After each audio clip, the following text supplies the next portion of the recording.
Funding for New Mexico in Focus provided by the McCune Charitable Foundation. And viewers like you.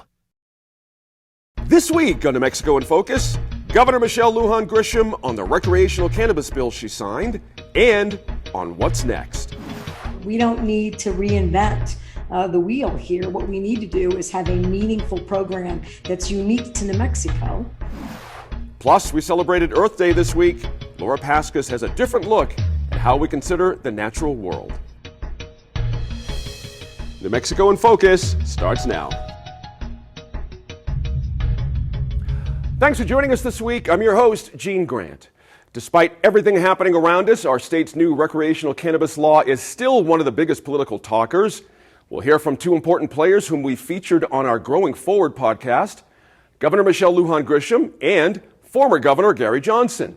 You can hear those interviews in full, by the way, by looking for Growing Forward wherever you get your podcasts. The Line Panel, our group of opinion makers, will look at the proposed merger for the state's largest electric provider, PNM.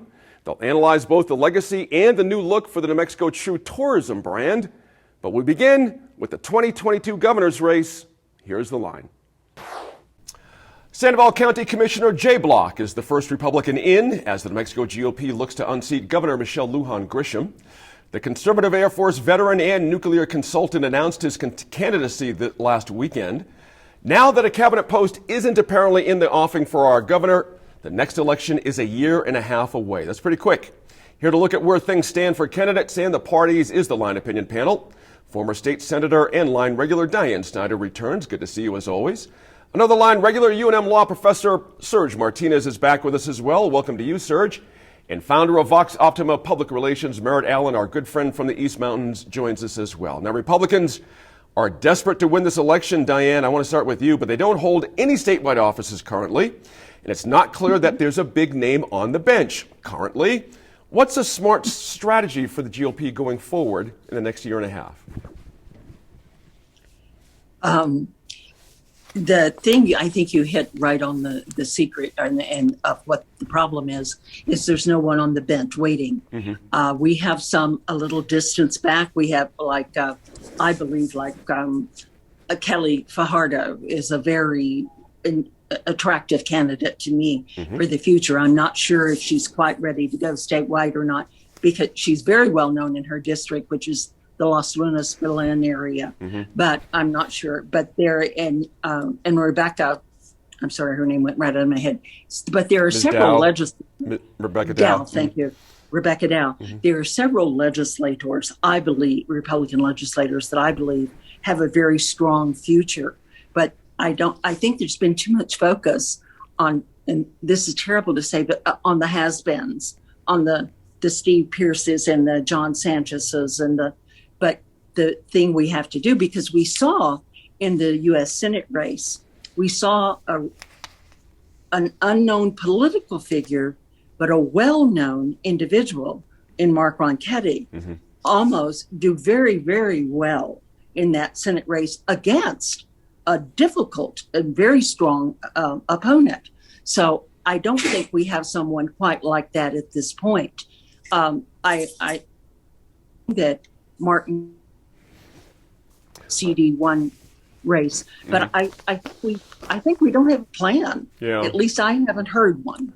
Merritt, I ask you to pick up on that interesting point there made by Senator that, the fresh face theorem is a little lacking for the party. And what does the party do when a fresh face only has a year and a half to emerge? That's not going to happen. This is the cards that you have, the deck that you have. So what's the play here? I think the real question is not party unity, because we've not had that for some time, and I don't think we will in 2022. And the issues that face the New Mexico Republican Party or New Mexico Republican Party candidates really reflect Republican candidates everywhere in 2022. There are kind of strata or layers of candidates. I think Trumpism definitely affects candidates. I would put Jay Block squarely in what I call Trump mid. He's kind of with Senators Hawley and Cruz. He's to the right of Steve Pierce for sure. I don't think he's counting on a lot of support from the state party. He's quite right wing. He has only won local elections, 2 of those, so he's fairly new on the scene. And he's got a platform and a mindset that would win a primary, but I don't think a statewide race. So I think it would take, just given the tempo in New Mexico right now, what I would consider a moderate or at the most conservative, a Trump light. Sure. And that would be Steve Pearce or more center. Do those candidates really want to waste their shot in 2022, or are they going to wait until 2026? And I think that's the question. And that's where the Rebecca Dow's, who I think is absolutely the strongest candidate we have. She's won 3 elections. She's turned 2 other districts red and majority blue districts. Crystal Diamond picking up John Arthur Smith's seat. Luis Terrazas picking up House District 39, which has almost never been Republican. That's the mining district. That's where Salt of the Earth was filmed. I mean, come on. That's right. You don't get more blue than that. Rebecca Dow gets things done. She works across the aisle. She's got early childhood chops. She made redistricting happen when it just wasn't going to. She pulled that out almost single-handedly. She has the chops. Is she going to try with all the money that the governor is pulling in 2022? Is she going to wait until 2026? I think that's the question. There's a list of candidates, and I think they can easily, be put into kind of the spectrum of moderate to Trump max. You've got Karen Bedoni just declared yesterday. She's got a video out. I think she's further into Trumpism than Jay Block. She's very, very, I would say, in the Lori Boebert, Marjorie Taylor Greene category. Really? So I don't think she has a terrific chance. So I think there will be a number of candidates in the primary. And the question is, who wins the primary, and do they go so far right that they have a chance of winning the general election? Good points there. I really like that riff. Hey, Serge, we see splits in party politics all the time. Democrats have their own, progressives, we know that's there.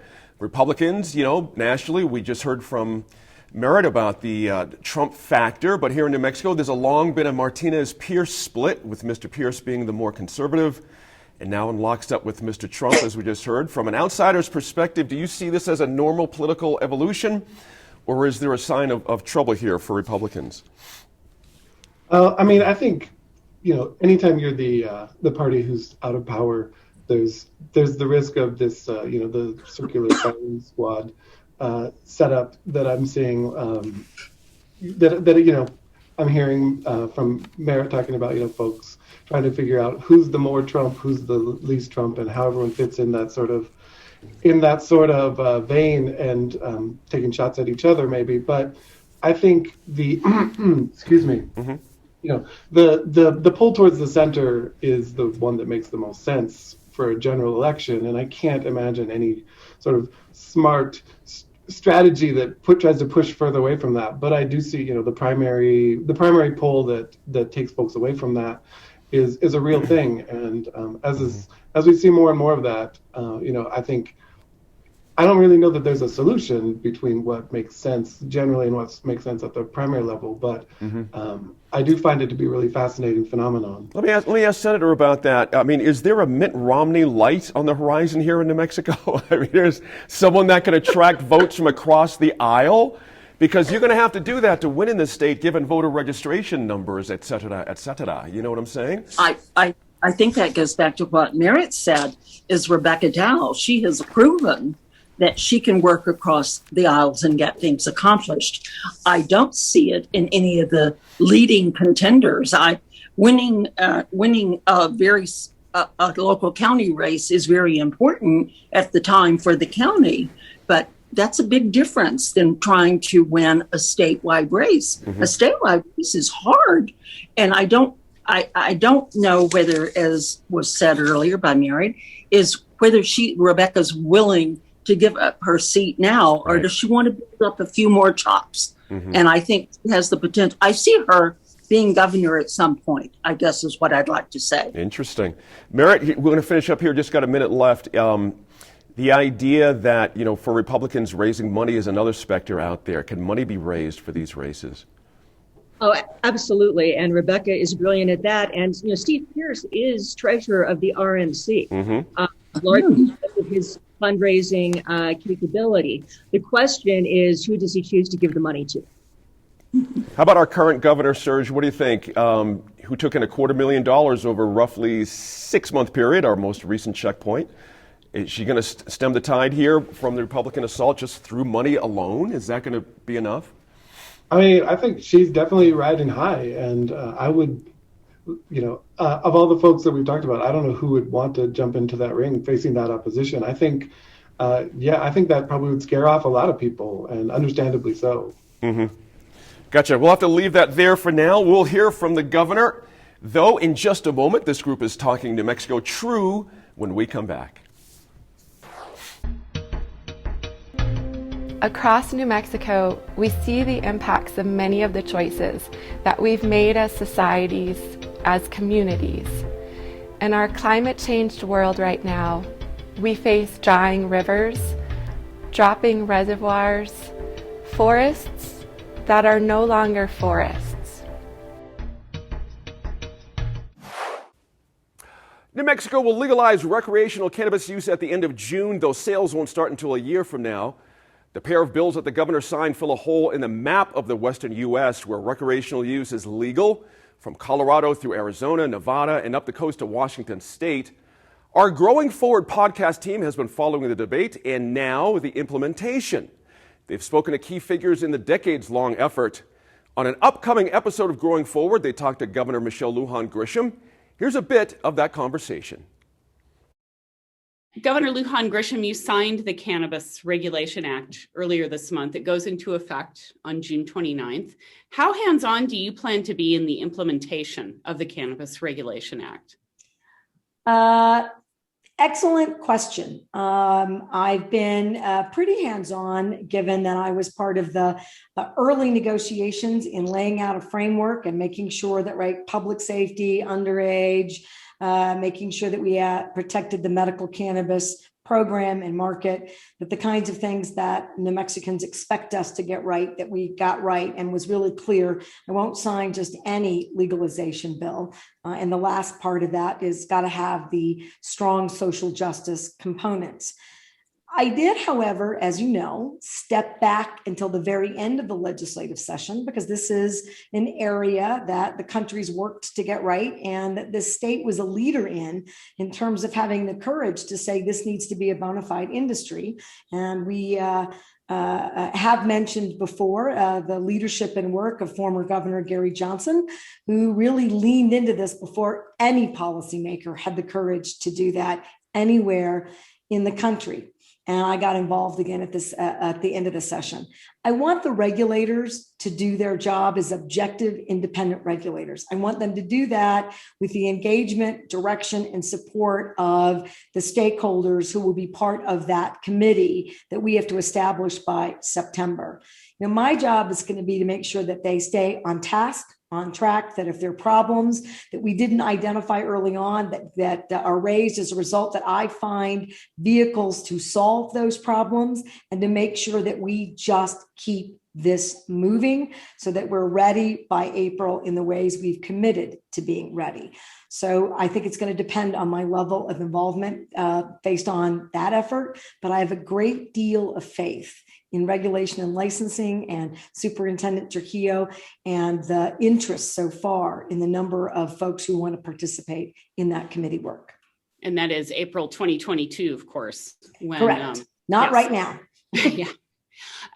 The state's regulation and licensing department just put the call out to fill spots on the Cannabis Regulatory Advisory Committee. One of the caveats there is that by law, no one on that committee can be part of a cannabis company. Why do you think that limitation is important? Well, we want to make sure that we don't end up with just the current folks engaged in cannabis production, to create a more narrow environment for their business activities. And with all due respect, we want their businesses to flourish as long as they meet the requirements and the rules and the licensing aspects of our cannabis law. but we don't want to limit the opportunities for folks who may not have yet thought about or have had a fair shot at getting involved in cannabis. One more thing to know about that. We have very effective relationships with our current medical cannabis companies and producers. And we know folks in the recreational business. Often it's the same company. So they're doing one thing in New Mexico. And as an example, two things in Colorado and two things in Arizona. Those relationships aren't going to diminish in this process. And you can still get us information by calling and writing and emailing. There's a number of ways to communicate with us, including even through the interim committee process with the legislature, without being part of this newly formed committee to be much more broad-based than that current level of expertise. So we don't want to minimize it, but we don't want to be too heavily reliant on one set of expertise moving forward. Well, let me ask you a quick follow-up on that. One thing Andy and I found in talking to people in the industry for this podcast is that regulations are often crafted without their input. That's the way they felt anyway. Of course, there needs to be some distance between industry and regulators, right? But how can people with that expertise they've gained in being in this industry for years make sure they give that input? It's a very good question, Megan. And part of it, clearly, before we finalize any rules with or without the statutory requirement to have a stakeholder group, we have to publish these rules, right? And we're going to do all of that. And we expect a robust return on information and advice that will, I have no doubt, correct areas that maybe we didn't get quite right in our regulatory approach on the front end. That will identify things we didn't think of that are huge opportunities that we'll get in and then put it back out for final review. And we think that that is, frankly, how we do most of our work in state government. It's how we got the best methane rule in the country. And I have no doubt more rules. So I think it's really important for your viewers today. This is not to discard that expertise. And if you do things in a vacuum, we won't do it right. I'm clear about that. I believe regulation and licensing is clear about that. So we want some distance from an industry that we have to have an objective oversight role with. But we want their expertise in making sure that we don't create a standard that minimizes a robust industry from being high quality and completely engaged at any number of levels in the state of New Mexico. Shifting gears just a little bit, you also signed a bill for expungement for some marijuana-related crimes. There seems to be a lot of unknowns still about the implementation of that expungement law. What's the plan for your Department of Public Safety to make sure all these records are cleared? So as you probably are aware, because I mentioned it at the press conference, that the Department of Public Safety initiated immediately. In fact, they were doing that work during the legislative session to identify how many records would qualify under the new law for expungement. And it's over 100,000 records. So now what they need to do is identify a process of review and for folks who aren't listed in that, make sure that they know a vehicle to get our attention. And then, as you know, we're required to send it to parties of interest, right? So the DAs, as an example, corrections departments. And if nobody objects, then we just then automatically expunge those records. So we have our own sort of safety check. I expect them to publish what that looks like, how they did that initial review to make sure that we shine a spotlight on that so it's completely transparent. I would guess in the next several weeks, they're hard at work getting that done. And of course, I want it done as early as possible because the sooner people are clear about who's in charge, how that looks, how long it will take before I could have my record expunged, the more folks that will benefit from that really important work. And I haven't seen anything from the department yet, but they know my expectations are pretty immediate. Are they going to have the resources to do it? That's a lot of records to clear. they're going to need a lot of partners. So we'll have to do that with the same way that we do in public safety with everyone. We're going to have to leverage every public safety entity. And the way I think about it is the entire state is now cannabis deputized for the expungement of records. And it's going to mean that we leverage, and there's not enough of them either, PDs, right? So public defenders, district attorneys, the attorney general's office, sheriffs and local police departments. And then when you make it local in that regard, I think you incentivize. If there isn't enough resources, look, this is important enough to get right. If somehow it's taking more work than we anticipated, or there's a delay, or it's slowed up, this is the kind of thing that we will front fund and work with the legislature. As you know, it's a priority of the legislature, this issue.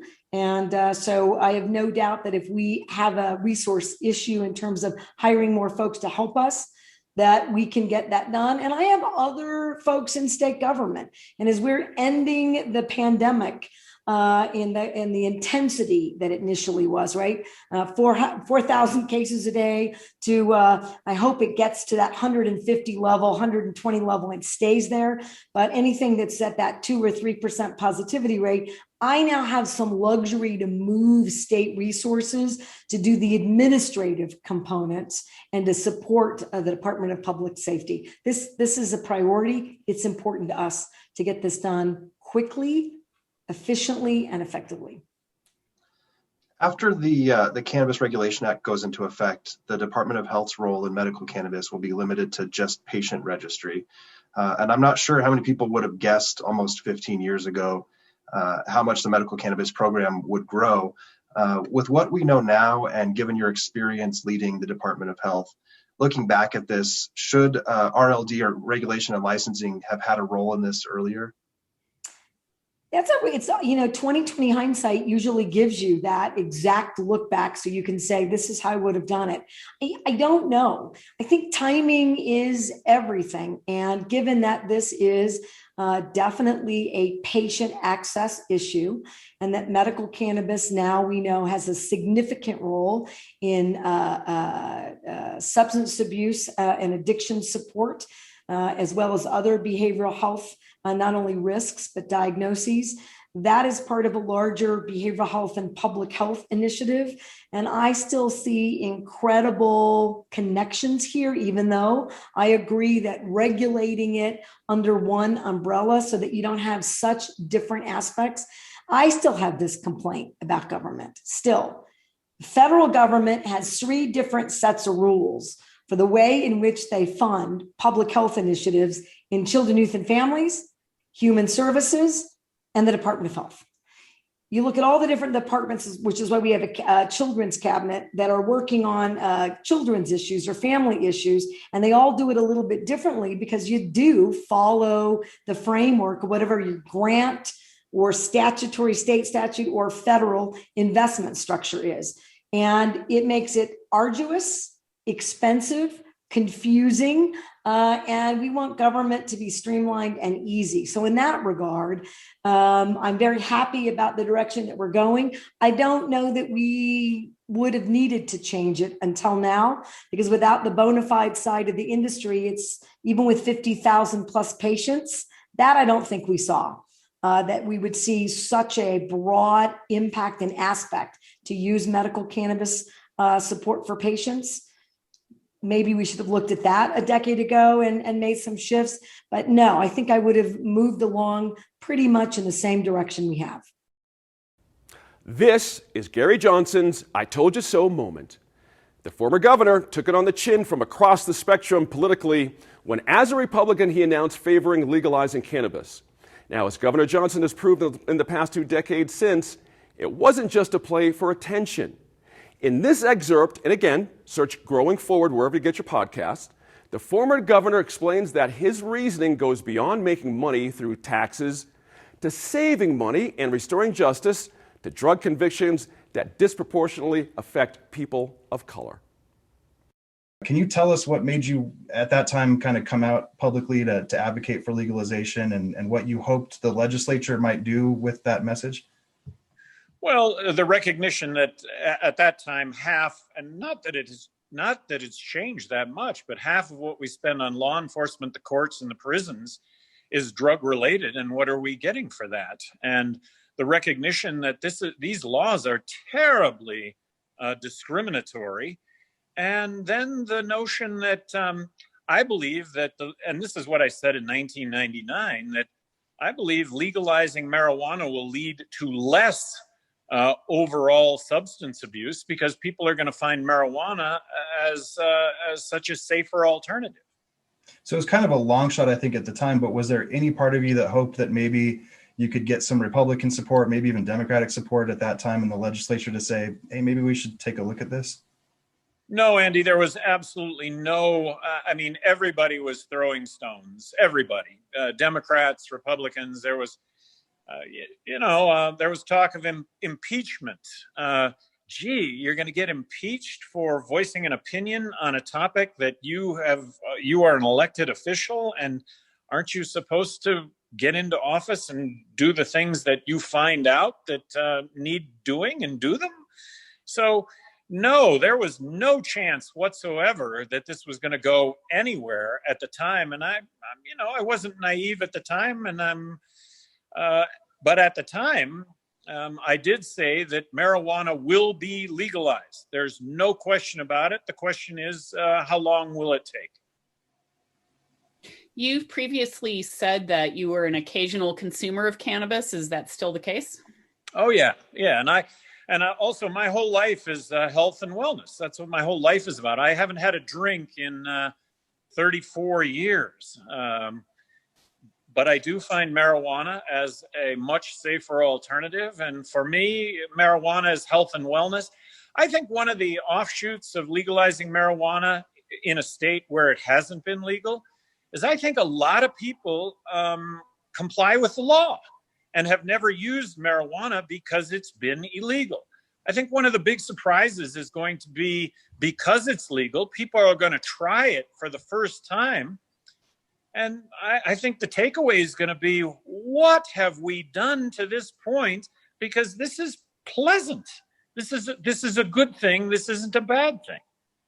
Why do you like to use cannabis? Do you use it for medical reasons or other reasons? Well, for the same reasons that someone would have a cocktail in the evening, or a couple of cocktails to take the the edge off the day. I think I'm in that category when it comes to marijuana. And I'll also say that, the stories abound from people who have used marijuana and said they've had a horrible experience.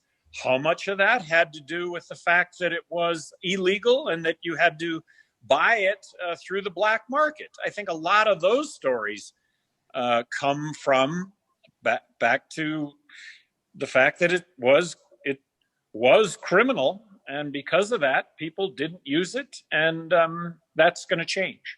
And I really want to applaud the governor for calling a special session on this and getting it done. I think that was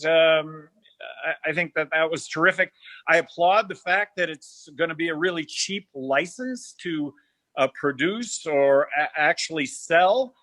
I know that there are warts on everything. The wart on this bill seems to be putting a cap on production.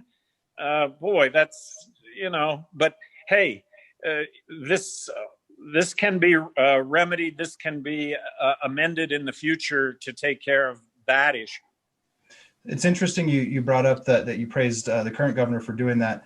As a self-described fiscal conservative, does it seem to you that the cost of the special session is negligible when it comes to the cost of legalizing this substance? I do believe that, Andy. I absolutely do. And people ask all the time, well, gee, there's all this revenue from the taxes. Well, forget about the revenue. Just think of the savings when it comes to law enforcement, the courts and the prisons. If the police can deal with real crime, and real crime, definitionally speaking, that's when you do harm to somebody else.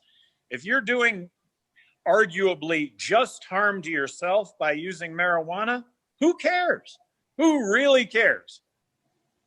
Megan kind of brought this up partway as far as, the stigma of using cannabis versus alcohol. You don't really see this with alcohol, but there's a long-running stereotype that people who use cannabis are spacey or forgetful or maybe have no filter. And it seems to me you're kind of unfiltered anyway by nature. But I often hear people relate cannabis use to your comments in the news and interviews.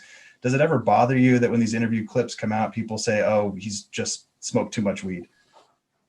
Well, okay, so this is where we've gotten to now.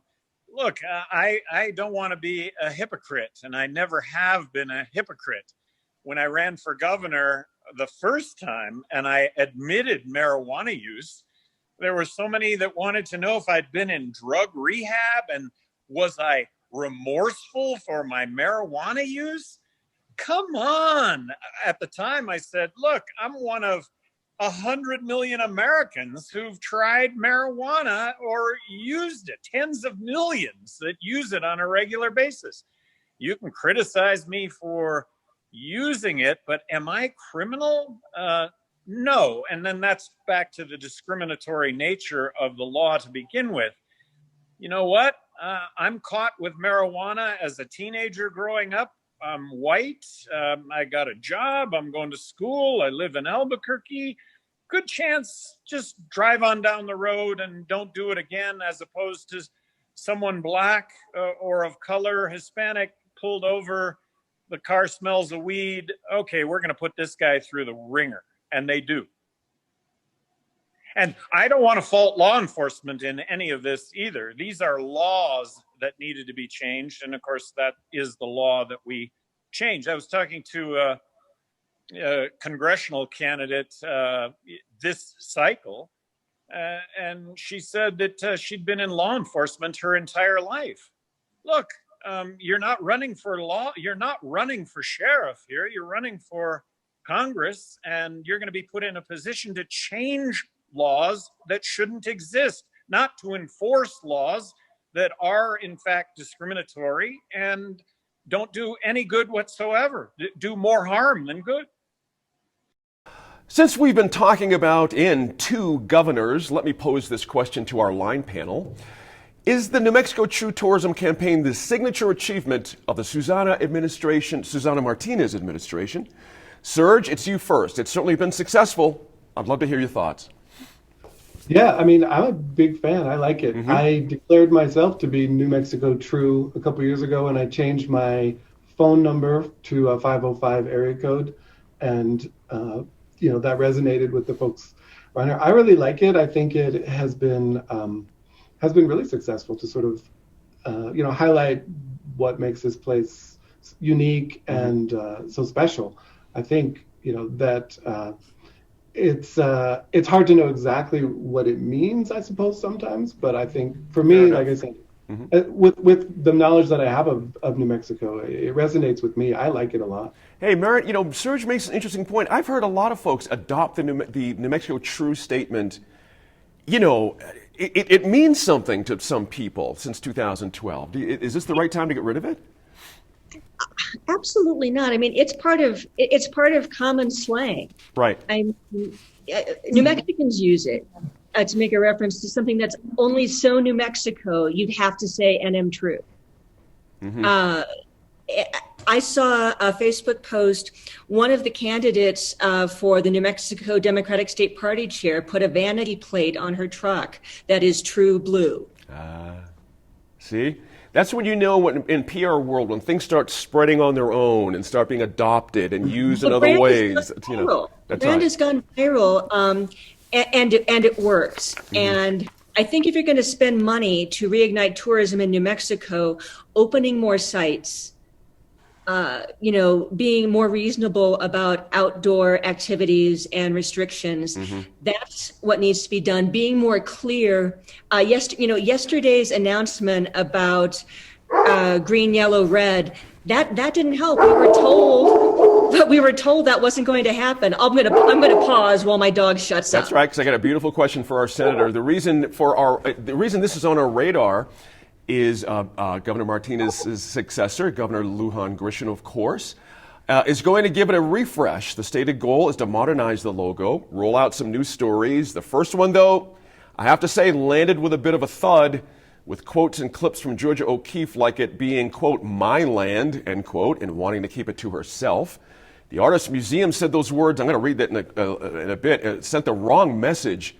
And a recurring guest on this program, Christina Castro of the Three Sisters Collective, blasted it to KRQE as, quote, romantic settler voyeurism. I'm curious, Senator, your thoughts on that. I think that you have to be extremely careful when you use quotes or writings or direct references to individuals. When you're featuring landscape or parks or events like the balloon fiesta, that is somewhat more generic. Right. And I think you have to be careful that you're not putting the wrong message. We're not just New Mexico True. We're a very diverse state. And I say that, and I love the program. I thought that hits it the nail on the head. And I had relatives in Texas who saw it and said, ooh, that's cool. And so I think we have to be extremely careful, though, about putting out the idea that we're so far back into history that we're back into colonial days, because we're not. We're very, very much part of the future.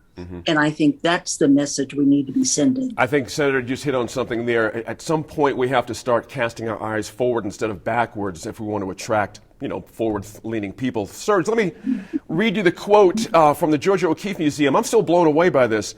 The Georgia O'Keeffe Museum does not support the use of Georgia O'Keeffe's quotes describing the New Mexico landscape as her country or claiming that was mine. While these quotes are from the artist, it is now clear that this is the language of possession, colonization, and erasure. Wow. Such language is offensive, insulting, and insensitive. We strongly discourage the use of these problematic phrases as well as, quote, O'Keeffe country, end quote, to promote tourism or represent northern New Mexico. Man, you're on the wrong track when one of our most famous museums are saying, no, we don't think that's the way to go, dude. Was this just a flat-out clunk here? Was just a PR miss, or can something come of this that could be a little bit better? I mean, I think it was just straight up, let's go ahead and shoot ourselves in the foot out of the gate here. I understand it was a PR company out of Texas, so maybe it's understandable why they just didn't get this. But it really is a missed opportunity to understand, New Mexico is and has always been, a land of, lots of different cultures. Well, for many years, I should say, right? Has been a land of different cultures and different experiences, and celebrating those and celebrating all that is, what I think New Mexico True really is, rather than prioritizing the colonial voices and the colonizer voices and the idea of people showing up from away and saying, this is my place, this is where, but really celebrating the voices and experiences of the folks who have been here for a long time, and those things, that history, that's what's true about this place, and that is something I think would resonate with people from around the country, from the folks that we want to attract, rather than some idea of, oh yeah, this is where a fancy artist showed up and declared this to be her place, right? So I think it's an absolute misstep, but it also completely misses the point of what makes New Mexico such a special place, and the cultural history of New Mexico so interesting and should be attractive to folks who don't know what's going on here. Good point there. I mentioned, by the way, Three Sisters Collective. I should, in fairness, one of their shorter quotes, it's 2021, this campaign is unacceptable. And Merritt, the changes include adding the Zia symbol in the Land of Enchantment phrase. Those seem to make enough sense. Certainly, we talk about that all the time. They're on our license plates, after all. I guess the question should be, did this even need a refresh? Was there some market push out there saying, we don't like this, we want to have something better? I mean, are we changing something that wasn't a failure, and why, if we are? As a PR person, nothing makes me more irritated than money being spent the wrong way. And a lot of that is because I do PR for government agencies. And so if you give me $1, I want to give you your best value for it. Or as I say, don't make me pound your money down a rat hole. We're pounding money down a rat hole. If we want to invest money in tourism, this is not the place to do it. But coming out of the pandemic, I could see the urge to do something. Would you agree with that? That maybe just amping up something, spending more money, just something? Right. But I think that the challenge is if we're going to bring more people to New Mexico, where are they going to go and what can they do? We don't have a really good answer there. What is it that we're selling? That's interesting. Senator, you want to go ahead? I'm sorry. Yes. I just wanted to say, open up the state. If you're inviting people to come and visit and spend money and be here, you got to have a place, as Merritt said, for them to stay, for them to eat, and nationally, we're great on COVID vaccinations, but we're still one of the states with the toughest restrictions on people and their participation. And you can't. Maybe that's a story. Vaccination distribution is in New Mexico true. I mean, that's a great story to tell. Hey, I'm laughing, but not. It actually sort of is. So, Serge, let me get you in here too. Tourism, they're waiting to get back. They took a real hit last year. Let's be fair here. 2020 was lousy. The reporting, there are thousands of people still not working in the industry. They had to do something to goose this thing along. Was this, I have to ask again, was this the right way to do it? I mean, I don't think this really is going to have a huge impact. I do like the minimalist ethos of the new branding, right? That's my own aesthetic is minimalism. I love that, right? But aside from that, it doesn't, I don't think it's new. It doesn't really, it's not a boosting or a rebrand or, kickstarting this. It's much of the same that we've seen before, which, if that's been successful, great, but it's certainly not here's something new. Here's a new way to approach this, a new logo. I doubt anyone even notices that it's a new logo except for us. That's an interesting point there. And I have to say, just to wrap this up, if the idea is these ads go out to the region, Texas, Oklahoma, Colorado, that drive-in marketplace, do they play outside the region? Do they, what are we really spending our money on here? So there's lots of questions when it comes to these kind of things. We're out of time on this one, but there's no denying the power in New Mexico's landscapes and its natural environment. It's much more than a tourist draw, as we're talking about. We're proud of the commitment we've made to bring you environment news with our Land installments, our groundwater war investigation, and other work by environment reporter Laura Paskus. This week, we asked her to share a few thoughts on the place that fuels her passion. This week, something important is happening. The Lyrids meteor shower will peak. You thought I was going to say Earth Day, right? No. You've already gotten all the emails and seen all the reminders, and you'll do what you want to do with all that. For the meteor shower, though, all you have to do is go outside and look at the sky. There's a big moon this week, and maybe you live someplace where it's not quite dark enough to see a lot of the meteors, but that's okay. You can just go outside and look up. And while you're out there, staring at the sky, it's easy to feel connected to the generations before who looked up at those meteors, the remains of a comet. The first recorded sighting of this same meteor shower dates back 2,700 years. And so I think it's worth thinking about those previous generations, about the earth they inhabited, and the choices they made along the way. Across New Mexico, we see the impacts of many of the choices that we've made as societies, as communities. In our climate-changed world right now, we face drying rivers, dropping reservoirs, forests that are no longer forests. These landscapes, they can feel disorienting when we see them, when we see how much our places have changed just in a few decades. But what happened here isn't a mystery. These places all reflect the choices that we've made. Recently, I interviewed Artemisio Romero y Carver. He talked about how scared young people can be as they see the impacts of climate change accelerating all the time. So many of them worry they'll never live their lives as fully as you and I have. So this week, every week really, let's take some time. We all feel overwhelmed in the face of climate change or any of the environmental issues we cover on this show. But what I'm asking you to do It's as easy as going outside to see the sky and thinking about the choices all of our various ancestors have made to bring us to this remarkable moment when we still have time, just a little, to decide what the generations to come will think of us, of you and me, when they look up and when they see the Lyrid streak across the April sky. The $4.3 billion acquisition of PNM by Connecticut-based Avangrid, not quite sure how to pronounce that, but we'll know soon enough. That's going to go before the Public Regulation Commission next month. The company, a subsidiary of a Spanish energy giant, would also take on some $4 billion in PNM debt.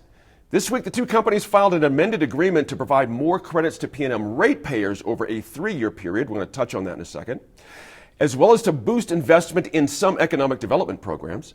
Now, the question before the PRC and before us today is whether this is a good thing for New Mexico. And Merritt, just a simple question. Do you have a feel for this yet? Is this a good thing for us? I'm surprised it's taken this long. I kind of feel like in the Southwest, it's kind of surprising. You've got El Paso Electric, that's, of course, is under acquisition right now. There's some holdups, but that's been that deal is been under consideration for some time. You've got Arizona Public Service, you've got PNM, but the story of regulated public utilities. That it's been one of mergers and acquisition for 140 years, ever since Edison first flipped a switch. So I'm surprised it's taken this long. And I almost want to say, wow, the PRC must be a real pain to deal with. And it just took this long. It's like, do we really want to go deal with that? So I think it's inevitable. I think it's a global trend. I think the most interesting thing today, we were just saying before we went in, is the latest part of the deal is, okay, we won't sell it off for at least 10 years now. Right. This is going to be just a continuing vertical integration in the energy industry until either on a global level or on a national level, there is a decision made to institute some antitrust legislation and break up some of these mega firms. Oh, wow. That's interesting. We have to take that on in a little bit, not quite in this discussion.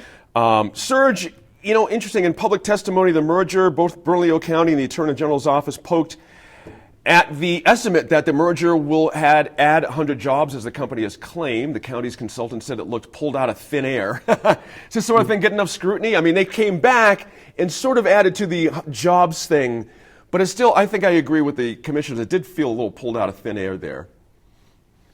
Oh, yeah, absolutely. I mean, I think to me that sounds just as made up as a lot of the numbers that we see. This, and they said 100, that's not good enough. So now we're going to say 150, right, which has the same basis in reality, but is at least a bigger number.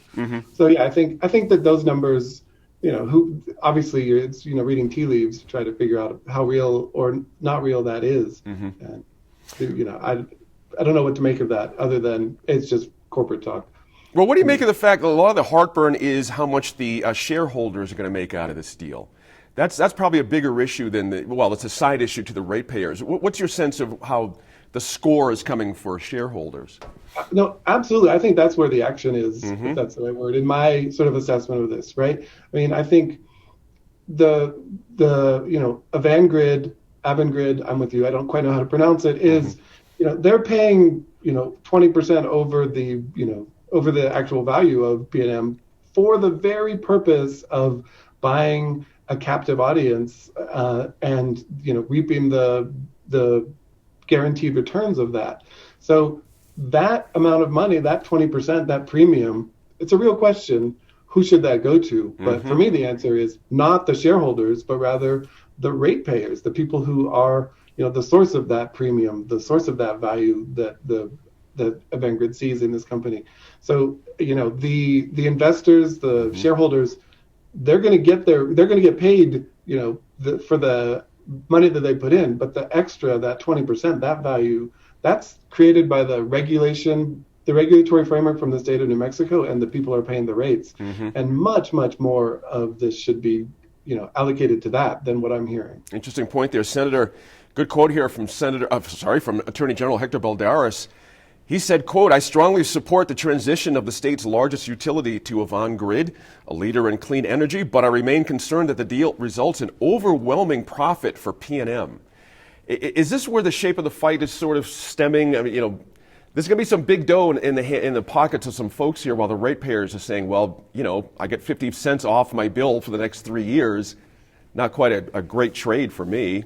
How do we square that? I think that's where New Mexican,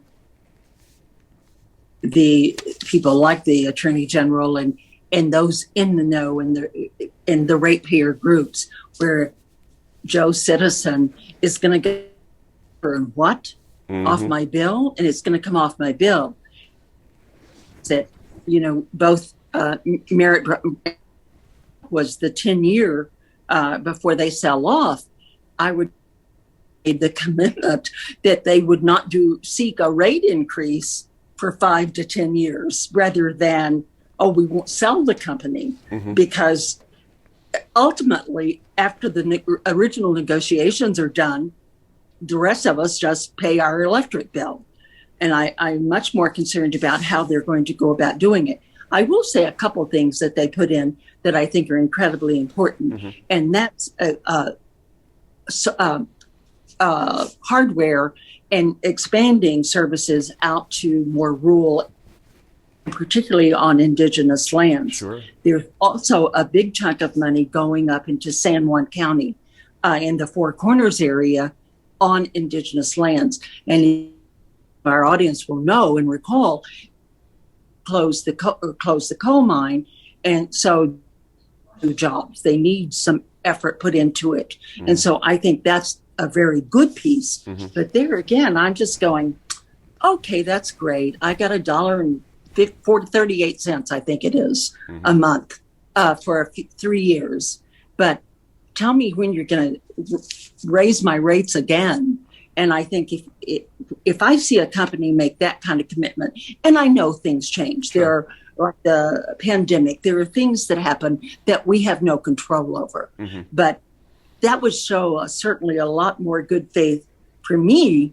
Instead of giving me $1 and something back, tell me that you're going to keep it steady. And also, just one quick point on economic development. Rates and utilities are an incredible piece of what companies look at if they're moving into the state. So say PNM says, okay, we're not going to raise your rates for 5 years.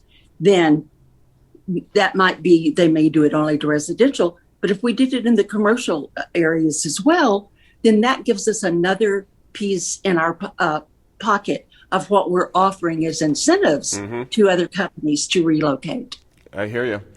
Merritt, interestingly, that's $2.62, I believe, $2.62 specifically. Yes. That's all right. And it works out, I think, just under $100 over the course of that time. Meanwhile, $4.3 billion is going to shareholders as a counterpoint there. But let me ask this. The PRC is fundamentally changing to an elected board of 5 to one of appointed of 3 after years of high vacancy rates for jobs at the agency and scandal after scandal. Voters went along with the proposed constitutional amendment. Any sense of whether that coming change played a role in the timing of this merger? That's honestly something I had not thought of before. But certainly, when you have the Attorney General saying, yes, it's a good deal, if the governor supports it and she's got appointees on the PRC, it does seem like it would have more likelihood to go through rather than having to deal with 5 different zones. Yes, that is a possibility. I also think just the timing seems right. I could see, though, why our region would be a holdout for this type of activity, along with Arizona, along with El Paso Electric, which is also some of the southern part of the state. This is a challenging area to maintain a power grid in, just because of the expanse and the large unpopulated areas where we've got to be running lines. So I could also see why it would take a long time for a prospective buyer to want to take on our network. So I think the changing role of the PRC with this major transaction, certainly it's a major test. And I guess the question is, would it still go through before or after the change in the PRC? That's a good point there. Hey, out of time, but thanks to you all for going from tourism to energy to gubernatorial politics this week. Stay healthy. I'm back in a moment with some final thoughts. We had a trial, both in that courtroom in Minneapolis and in the court of public opinion. And we have a verdict, 3 of them, in fact, in the murder trial of Derek Chauvin. The trial itself will go down as a historic long-form television event for this generation, much like the O.J. Simpson trial a generation back was must-see television. But the legacy of this trial may be, in fact, what the live coverage enabled, a deep emotional and spiritual dive for some Americans to truly appreciate the problem black men encounter on the street. What the long arc of history has to say regarding the impact of the televised trial over time remains to be seen, but it is safe to say something has shifted. A sense of understanding may have been elevated from that deep dive, perhaps even empathy. Who knows? Television can be powerful that way. Rest in power, George Floyd. Thanks again for joining us and for staying informed and engaged. We'll see you again next week in Focus.